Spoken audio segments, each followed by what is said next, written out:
Hey there, I'm Sarah Ansberry, and this week I really want to talk to you about how to be a better doubles partner. What creates communication between partners is really, really key, but I see a ton of players go out there and they play rec, and you got two people on the same court, but they're probably playing two separate games. So remember, this is a team sport that we're trying to create, so we work together. So let's say a couple of things that we don't want to be doing.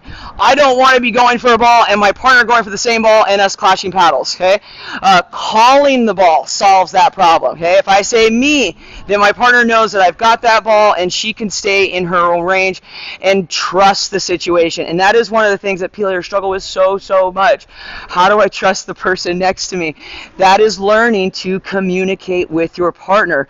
So getting in the habit of saying me and you is a really great way to recognize, okay, if my partner calls the ball, I'm going to kind of stay in my lane and be a supporting person instead of getting in my partner's way.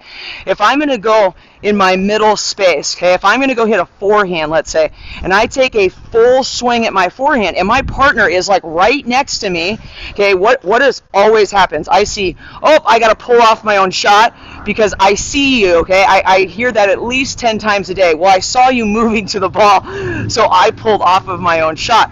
So when you call the ball, it's a lot simpler, okay? Another thing to be aware of, okay? We have so many issues in the middle. So I often hear, well, you have to really stand close to the middle. Well, if my partner is standing right here, let's put you right here. So if we're both standing right here to cover the middle, so first thing to recognize, what's open now? This is open on the outsides. Second thing to recognize, when you're this close to each other, no one has the middle. No one's got the space to do it. It causes a lot of trouble and issues. So actually creating space, her being in her position and me being in my position, that's your ideal situation. Learning to recognize which ball is yours, which ball is your partner. That's really key to working and getting a good, feeling on the court with whoever you're playing with. I don't care how often I play with my partner, I'm still communicating as much as possible, because the one time you don't say anything, that ball goes and slides down the middle, okay? Another thing to think about, we are not here to coach our partners, okay? Now, there are some times when I give a lesson and my entire job is to coach my partner and work on that. But if you're out there playing for fun in rec play or in tournament play, the last thing you want to be saying is telling your partner all the things that they're doing wrong and what you think they need to be doing better. Because especially in a competitive situation, it's not a good time. No one is feeling support from their partner in that situation.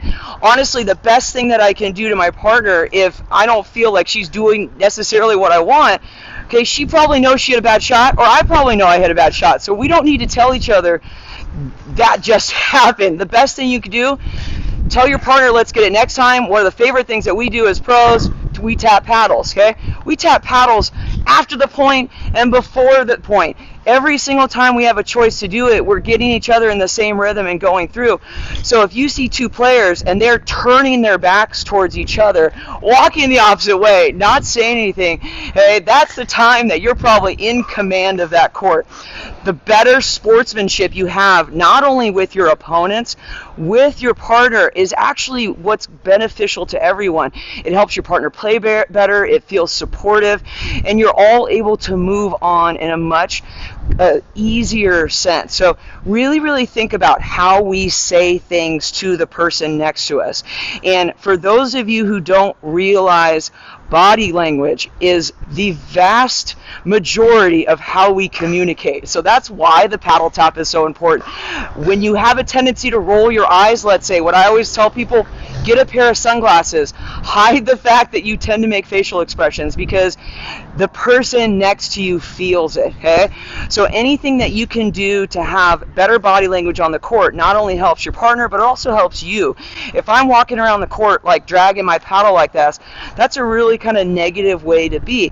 Even something as simply as holding your paddle kind of up in a forward position, keeping your head up, that's good body language, getting yourself back and focused on the court.